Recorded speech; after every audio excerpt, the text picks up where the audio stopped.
जय जोहार भाइयों, जय आदिवासी। ये लोग बैठ जाए भाई, दादा बहुत दूर से आए हैं, 500 किलोमीटर से चल के आए। आप सब थोड़ा आगे आ जाओ, आगे आ जाओ और बैठ जाओ अंदर। आप मंच वाले भी आ जाओ, मेरे सामने रहोगे तो मैं अच्छा बोल पाऊंगा। तो छाव भी आ गई यार, उधर तो आराम से बैठो, आराम से बैठो। छाव भी आ गई। आ जाओ भैया, आप कहीं बाहर के ऐसा लगता है इसलिए अंदर आ जाओ।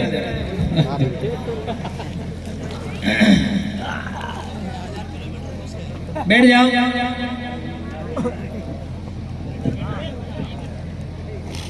आज अलीराजपुर जिले में हमारे 3 राज्य के भाई बहनें, बेटियां, हमारी भाभियां कहो, बहू कहो, सब यहाँ पर अपने बीच में बैठे हैं। और हमारे महापुरुष, हमारे भगवान टंटिया भील का गाथा स्थापना हो रहा है, उसका अनावरण भी अभी हमको करना है। बहुत सारी बातें आप लोगों ने, विभिन्न सामाजिक कार्यकर्ता विभिन्न क्षेत्र से आए, उनकी बात आपने सुनी। मेरा अपना यहाँ पर इस जिले के अंदर तीसरा कार्यक्रम है। पहले वहाँ कस्बे में कार्यक्रम था, वहाँ हम लोग आए थे शहर के बीचों बीच। इसके बाद में कट्ठीवाड़ा में आए थे और आज हमारा तीसरा कार्यक्रम जिसमें मैं आया हूँ। आप लोगों ने बहुत सारी बातें सुनी और आगे भी सुनेंगे। कुछ महत्वपूर्ण बातें हैं जो आपके बीच में मैं रखना चाहता हूँ, क्योंकि जड़ को समझे बगैर हम लोग किसी भी बात को उतने अच्छे तरीके से दूसरों को नहीं समझा पाते। चूंकि मैं एक शिक्षक हूं, तो शिक्षक का दायित्व यही होता है, कर्तव्य यही होता है कि वह अपने बच्चों को भी पढ़ाए, अपने बच्चों को मतलब अपने स्कूल के बच्चों को पढ़ाए और समाज को भी पढ़ाए। तो समाज को पढ़ाने के लिए हम लोग बोलते रहते हैं, जन जागरण करते रहते हैं। आज भी मैं 3 से 4 घंटा पढ़ता हूँ, इतने स्टूडेंट भी नहीं पढ़ते हैं। तो आप लोगों से मेरा अनुरोध है, विशेष करके क्योंकि मैं शिक्षा जगत से जुड़ा हूँ, तो आपको लगातार पढ़ना पड़ेगा और उसके अंदर जो चीजें अच्छी हैं उनको हमें ग्रहण करना है, और जो हमारे अनुकूल नहीं है उनको हमें छोड़ना है। मेरे समाज के भाइयों बहनों, कोई भी व्यक्ति का मतलब महिला पुरुष दोनों परिपूर्ण नहीं होता। उसके अंदर कुछ कमियां खामियां हो सकती हैं, उनको हमें और सुधार करना है, और वो सुधार अपने अंदर होता है, कोई दूसरा नहीं कर सकता। तो हम लोगों को लगातार अपनी क्षमताओं का वर्धन करना है, अच्छे से अच्छा नॉलेज इकट्ठा करना है और अच्छे से अच्छा बोलना सीखना है। ये बात आप लोगों के बीच में सबसे पहले मैं कहना चाहता हूँ। दोस्तों, अभी पिछले दिनों बाढ़ सी आ गई है आदिवासियों के बारे में बोलने में। कोई कह रहा है कि आदिवासी इस देश का मालिक है। अभी राहुल जी ने बोला था, तो ये बात हम लोग पहले से कह रहे हैं। झाबुआ में ही हम लोगों ने आदिवासी एकता परिषद के कार्यक्रम में मैंने एक स्लोगन दिया था कि जय जोहार का नारा है, भारत देश हमारा है। इस आर्टिकल के अलावा एक और आर्टिकल हमने बोला था कि वनवासी नहीं आदिवासी हैं हम, आदिवासी ही नहीं भारत देश के मूल मालिक हैं हम। ये चीजें आप लोगों के माध्यम से बार बार समाज के बीच में रखी गई, और इसको ज्यादा लोकप्रिय होने की वजह से जो हमारे समाज का अंदर से भाव था, हमारे अंतर मन में हमारे पूर्वजों की आवाज थी, उस आवाज को आप लोगों ने अच्छे तरीके से समाज तक पहुंचाया, लोकप्रिय हुआ ये आर्टिकल।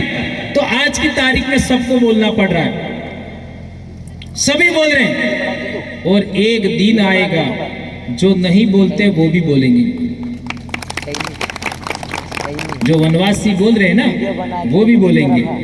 तो उस दिन तक हमें अनुशासन में रहना है, पेशेंस रखना है, धैर्य रखना है, उलझना नहीं है।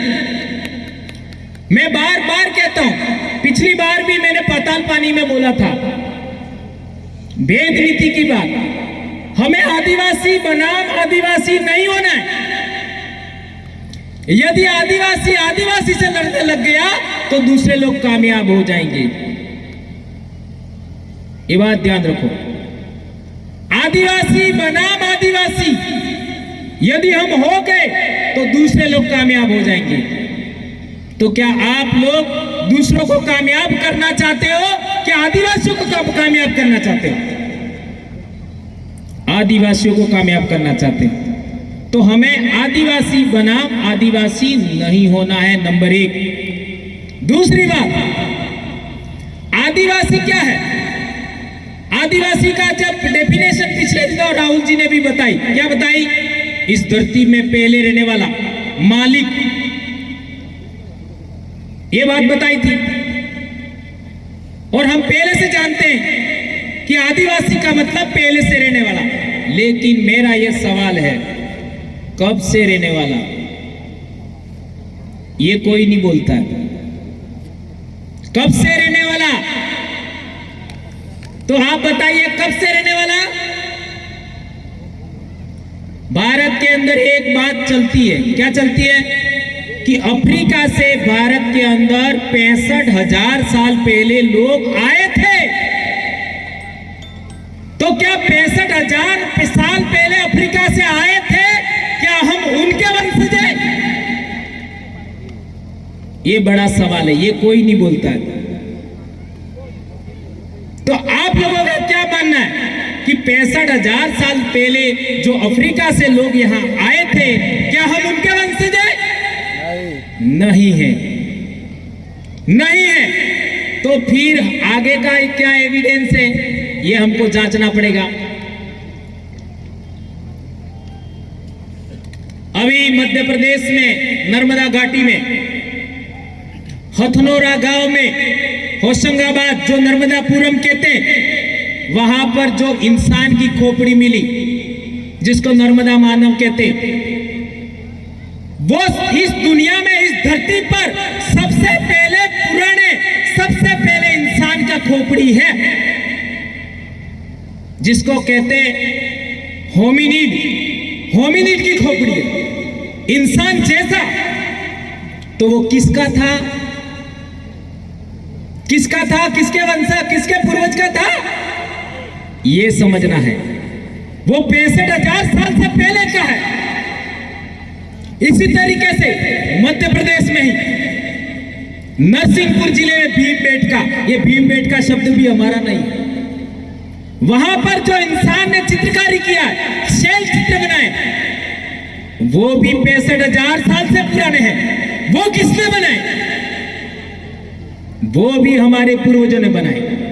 इट मीन्स ये बात सिद्ध होती है कि हमारे पूर्वज 65,000 साल से पहले से इस धरती पर रहते थे।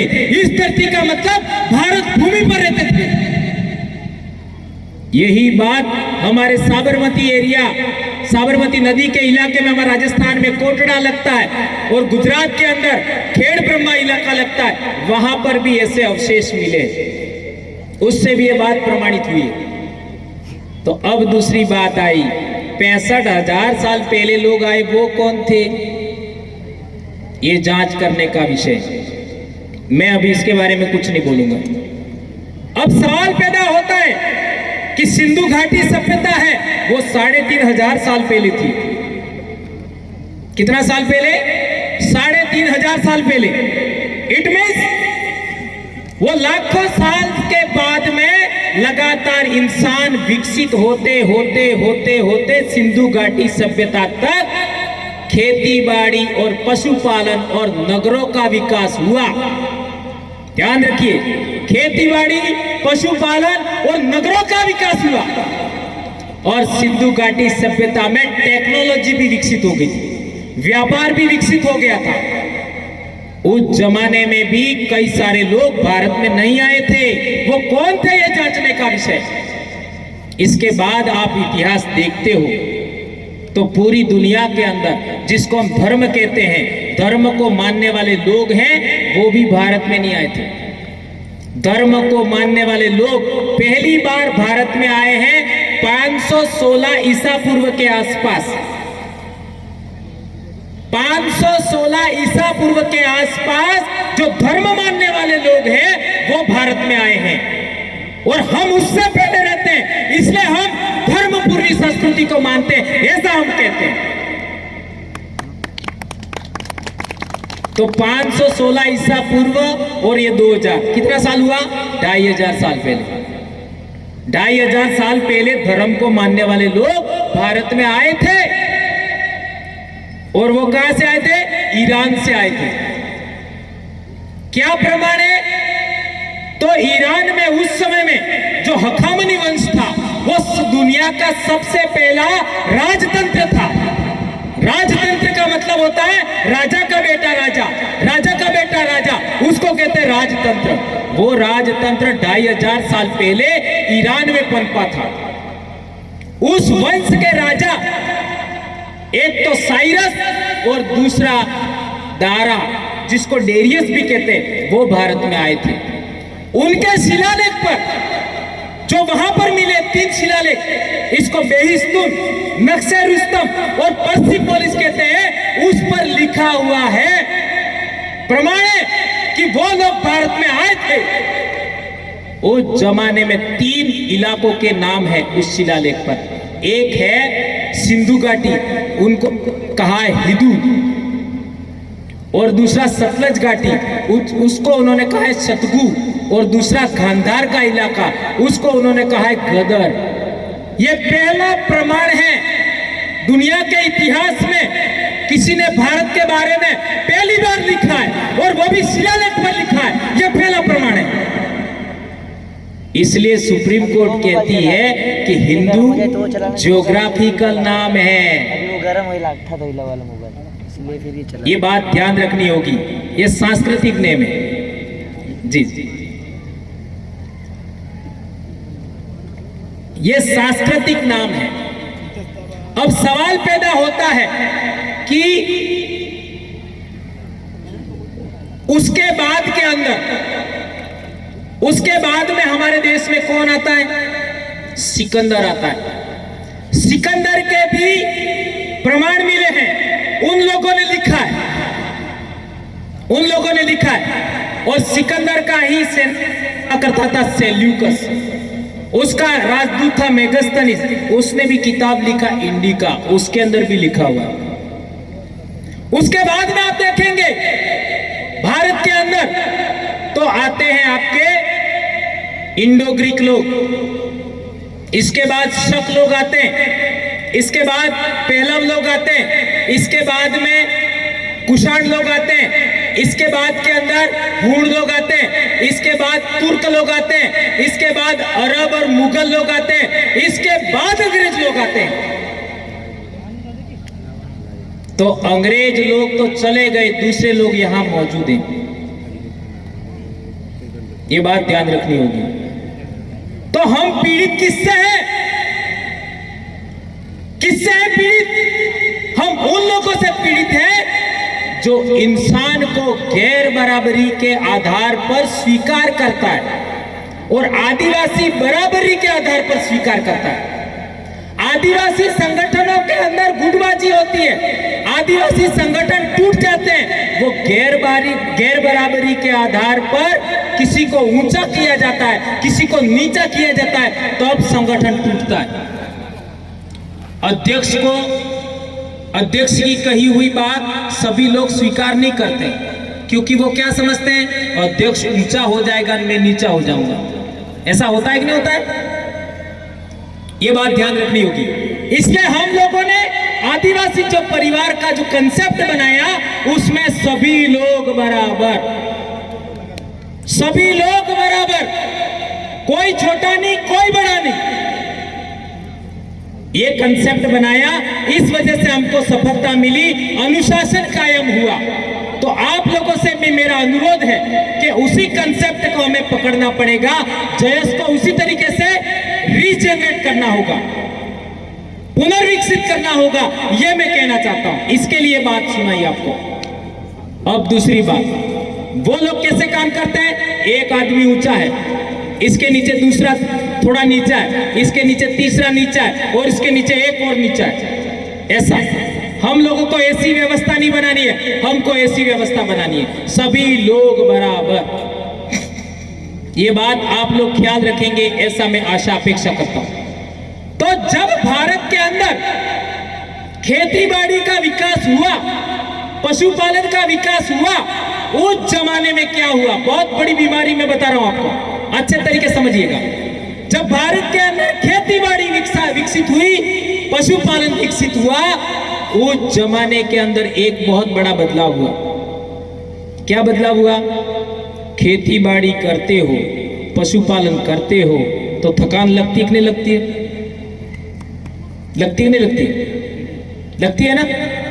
अच्छा, तो उस जमाने में कुछ इंसानों ने ऐसा सोचा होगा कि ये थकान लगने वाला काम हमको नहीं करना है।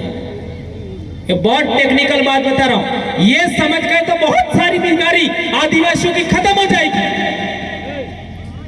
कुछ लोगों ने सोचा कि हमको श्रम वाला काम नहीं करना है उस जमाने में, तो वो लोग आज भी श्रम वाला काम नहीं करते हैं, मजदूरी वाला काम नहीं करते हैं। वो कौन लोग हैं आप पहचान सकते हैं? धर्म ऐसे आया है, श्रम नहीं करना है हमको, कभी नहीं करना है। तो खाएगा क्या? जब श्रम नहीं करेगा, खेती बाड़ी नहीं करेगा, पशुपालन नहीं करेगा, मजदूरी नहीं करेगा, तो खाएगा क्या? इसके लिए उन्होंने एक व्यवस्था बनाई। क्या व्यवस्था बनाई? कि सबसे श्रेष्ठ मैं हूं और मैं ईश्वर का दूत हूं, ईश्वर से मेरी डायरेक्ट बात होती है। इस तरीके से इस धरती पर धर्म आए। ये पूरी दुनिया में हुआ है, केवल भारत में नहीं हुआ, ये पूरी दुनिया में हुआ। उसने झूठ बोला। क्या झूठ बोला? मेरा ईश्वर से डायरेक्ट बात होता है, मैं उसका दूत हूं, मैं सर्वश्रेष्ठ हूं। यह बात उसने अपने आप को घोषित किया, वो बात झूठी थी।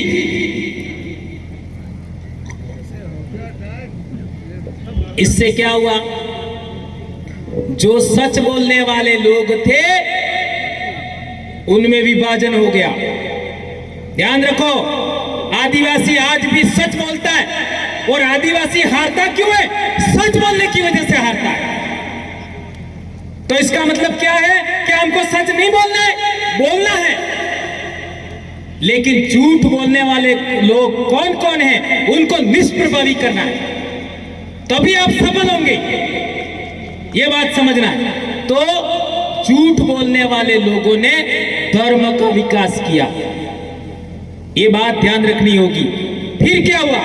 सच बोलने वाले लोग थे, उनके अंदर विभाजन हो गया, और सच बोलने वाले लोगों में विभाजन होने के बाद उन लोगों ने जो उनके समर्थक बन गए, उनको उन्होंने दूसरे नंबर पे रखा।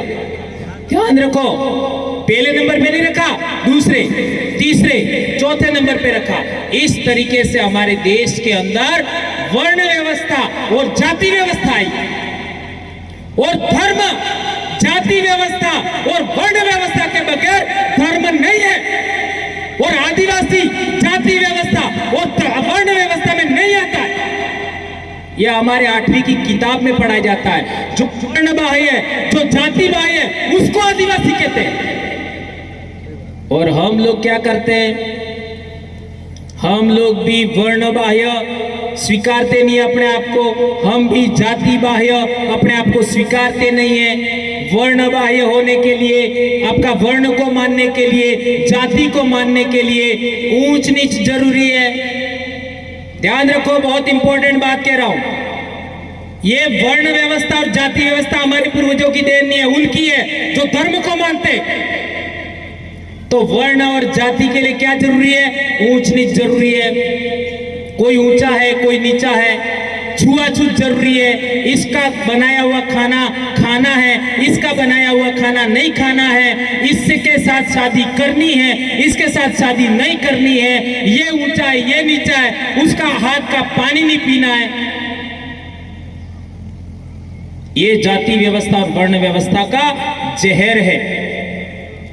ये बात हमको समझना पड़ेगा। यदि आदिवासी को बचाना चाहते हो तो इससे निकलना पड़ेगा। इसके लिए 2011 में रायपुर के अंदर कार्यक्रम था आदिवासी एकता परिषद का। उसके अंदर एक आदमी ने कहा था, बड़े बड़े बहुत बड़े अधिकारी हैं, BS रावते करके, उन्होंने एक बात बताई थी कि हम लोगों को इधर से राजस्थान से इधर तक शादियां करनी होगी, इधर से उधर शादियां करनी होगी। हमारी बेटियां उधर दे, उधर की बेटियां इधर आवे, ऐसा होना चाहिए। तो क्या हम लोग अपने जिले में ऐसा करने में कामयाब हो रहे हैं? अब समझ गए होंगे मैं क्या कहना चाहता हूं। हम लोग भी छुआछूत से उभरे नहीं है, हम लोग भी ऊंच नीच से उभरे नहीं है। मेरे अपने जिले में, मेरे गांव के बॉर्डर पर रोड है, रोड के उधर वाले लोग हैं, वो भक्ति के आधार पर हमारे से छुआछूत करते हैं, हमारे से हमारा बनाया वो खाना नहीं खाते हैं। क्या अलीराजपुर जिले में ऐसा है कि नहीं है? है। ये बात पॉइंट करिए, ध्यान रखिए। यदि आदिवासियों को बचाना चाहते हैं तो हमें भील भिलाला से उबरना होगा। कौन कौन सहमत है? ये बात ध्यान रखो, इससे उबरना होगा। और उससे उबरने के लिए पहला काम, मैं शादी की बात नहीं करूंगा, खान पान बराबर होना चाहिए। किसी को ऊंचा और किसी को नीचा मानने से बचना होगा, यह मैं कहना चाहता हूं। ये बात आप लोग इंपॉर्टेंट साथी हैं, जो मिशनरी का मतलब जो सामाजिक विचार को आगे बढ़ाने वाले लोग हैं, वो ईसाई वाले मिशनरी नहीं। ये बात ध्यान रखना होगा। ईसाई धर्म भी हमारा भीलों का, आदिवासियों का, भिलाला का, पटलिया बारला का नहीं है, वो हमारा पूर्वज नहीं है। यही बात इस्लाम पर लागू होती है, यही बात वर्ण धर्म पर लागू होती है। यह हमारे पूर्वजों की देन नहीं है। ये बात हम बार बार समझाते हैं। आज कुशलगढ़, रतलाम, झाबुआ, हमारा खेरवाड़ा, हमारा पड़ोस में अरवली और आपका क्या कहते हैं उदयपुर, साबरकांठा जिले के अंदर बहुत सारे आदिवासी भाई कन्वर्टेड हो गए थे, वो भी वापस अपने घर में आ रहे हैं। आज की तारीख में आदिवासी संस्कृति को एक्सेप्ट कर रहे हैं। ये आपको करना होगा, सबको करना होगा, ये कहना चाहता हूं। ये बात ध्यान रखना होगा। धार्मिक कट्टरता से बचना होगा। धर्म हमारा नहीं है तो क्या धर्म की जो बातें हैं उससे हमारे समाज को बचाने के लिए क्या करना होगा? तो हमें कहना होगा ये जो आदिवासी शब्द है वही धर्म है हमारा, वही धर्म का नाम है, ये हमको स्वीकार करना होगा। तब जाकर के हम लोग अपने समाज को जोड़ पाएंगे। एक बात और, राजनीतिक बातें बार बार आती हैं, इसके विषय में मैं एक ही लाइन कहना चाहूंगा कि राजनीति का भी विकल्प होना चाहिए। जब तक विकल्प नहीं होगा लोग बटे हुए रहेंगे। जिस तरीके से जयस और आदिवासी परिवार को संगठन नहीं है, यह संगठन का विकल्प दिया तो समाज इकट्ठा हुआ। इसी तरीके से हमको विकल्प पैदा करने होंगे। ये बात आप लोगों के बीच में मैं कहना चाहता हूं। एक इंपॉर्टेंट बात,